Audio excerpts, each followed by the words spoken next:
Hello and welcome everyone to video 4 of Indian Economy Advanced series. This video is titled RBI's Monetary Policy. The reading recommendation for this video is chapter 8 of Indian Economy Handbook, that is the chapter on monetary policy. Okay, let's get started. Now we already know that the goal of RBI with its monetary policy is first and foremost to control inflation. So RBI targets the CPI value of inflation and wants to keep it at 4% with a tolerance band of plus minus 2%. So inflation anywhere between 2% to 6% is tolerable to RBI. Now, equally important for RBI is to promote economic growth in the country and maintain financial stability in the country. Okay. So with these goals in mind, let's see how RBI's performance has been in the last few years. The first period I want to talk about is this period between 2019 and 2022. Okay. Now, this is the graph in which you can see the policy rates of the RBI. So the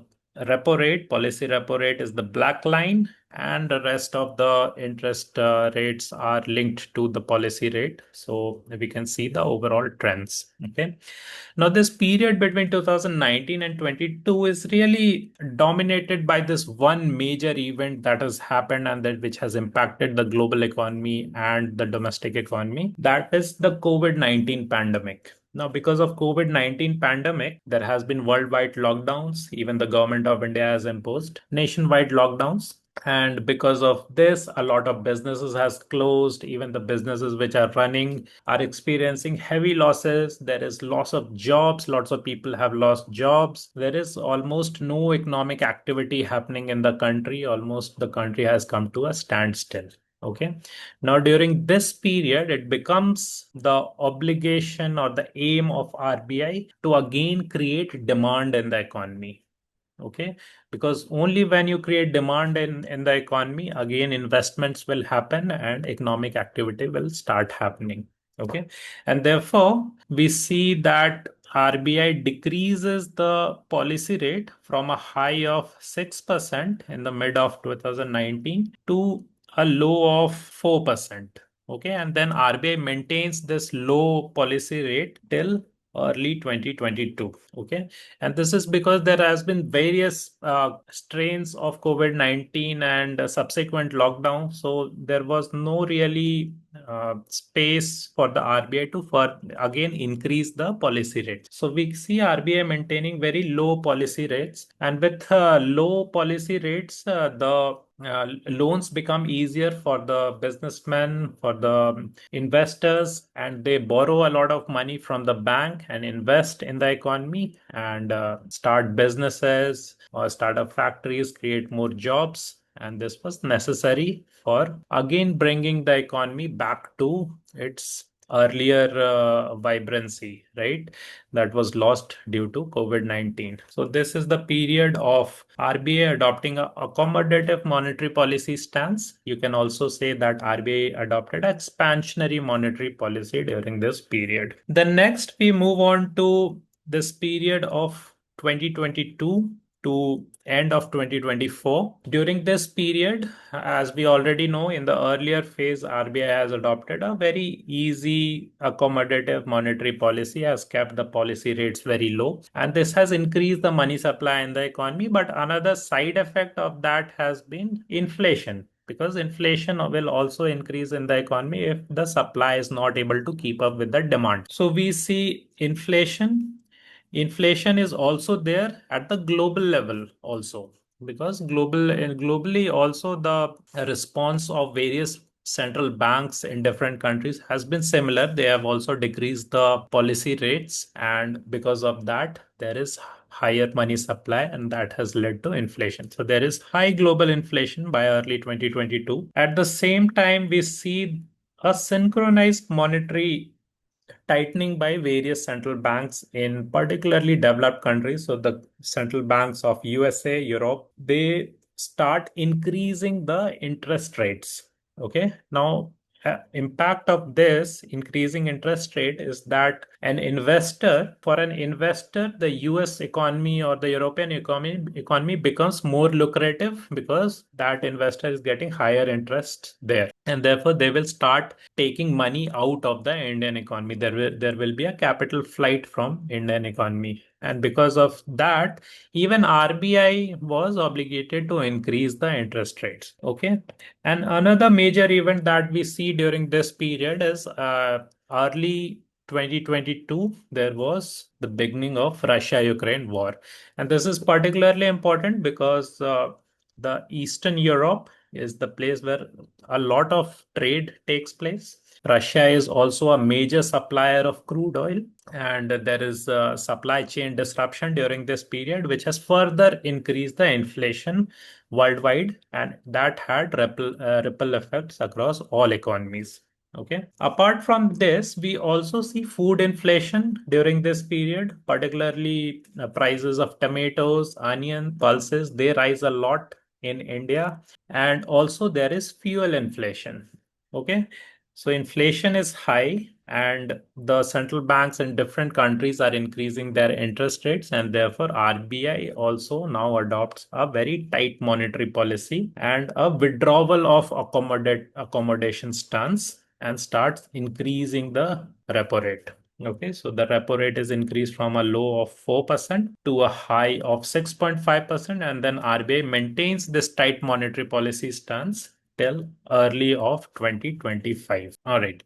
Now let's move to 2025 and see what is the situation during this time. Now, if we talk about inflation, then the food inflation we see has significantly dropped. In fact, come down to 3.6% in February of 2025. So the food inflation is under control. There is fall in the global crude prices. So the fuel prices is less, and the fuel inflation is under control. There is a record domestic production of wheat and pulses. Now, these are the products which we tend to import a lot, and therefore a record production gives us more wiggle room, which gives us more space to reduce imports, and therefore even this has helped in bringing down the food inflation in the country. There is an expectation of positive monsoon, and which will eventually lead to a bumper crop year and will further reduce the food inflation. But that is food and fuel inflation. But if we talk about the headline inflation, and we know that if we subtract the food and fuel inflation from headline inflation, we get core inflation.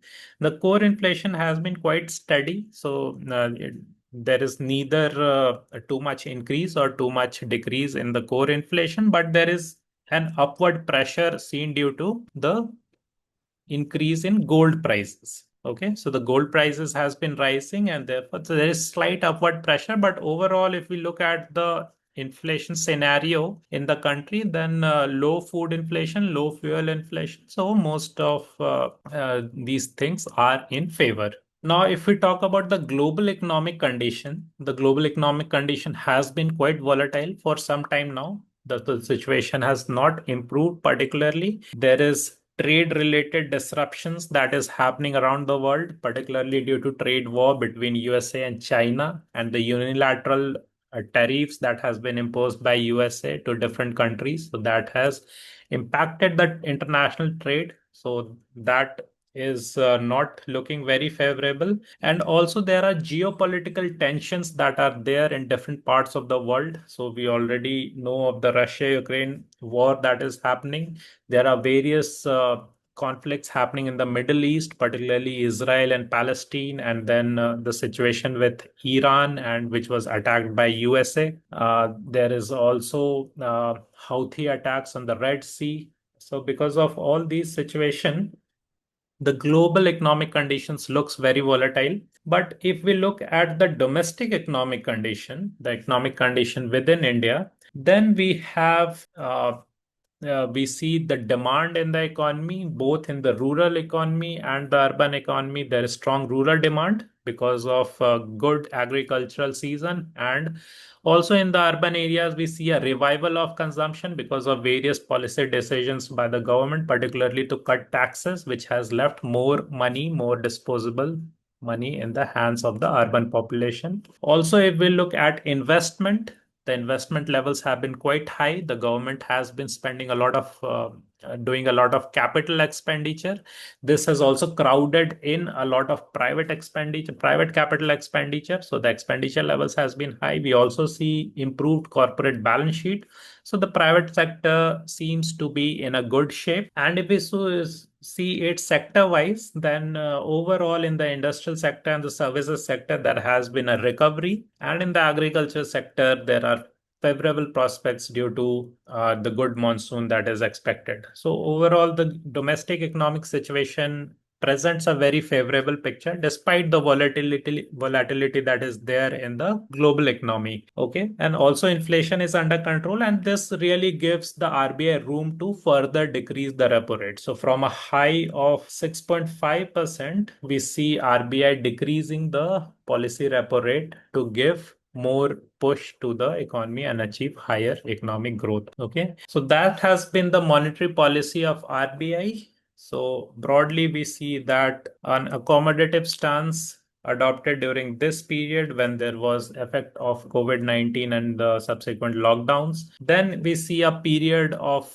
withdrawal of accommodation and adopting a tight monetary policy due to high global inflation and high domestic inflation and synchronized monetary tightening by central banks around the world and Russia-Ukraine conflict and other conflicts happening around the world. So we see a tight monetary policy and that this high policy rate is maintained till early 2025. And now really we see that the situation has improved. Inflation is under control. Our domestic economic condition is looking favorable in almost all the sectors. And therefore, this has given room for RBI to further decrease the policy rate and improve the money supply in the economy, which will increase the growth, economic growth rate of the country. So we see this decrease in policy rate. Right now, the stance of RBI is very neutral. It is very cautiously watching what is happening around the world and what is happening in the domestic economy and is ready to increase or decrease the repo rate as the situation arises. All right. So that was the monetary policy of RBI. Thank you very much.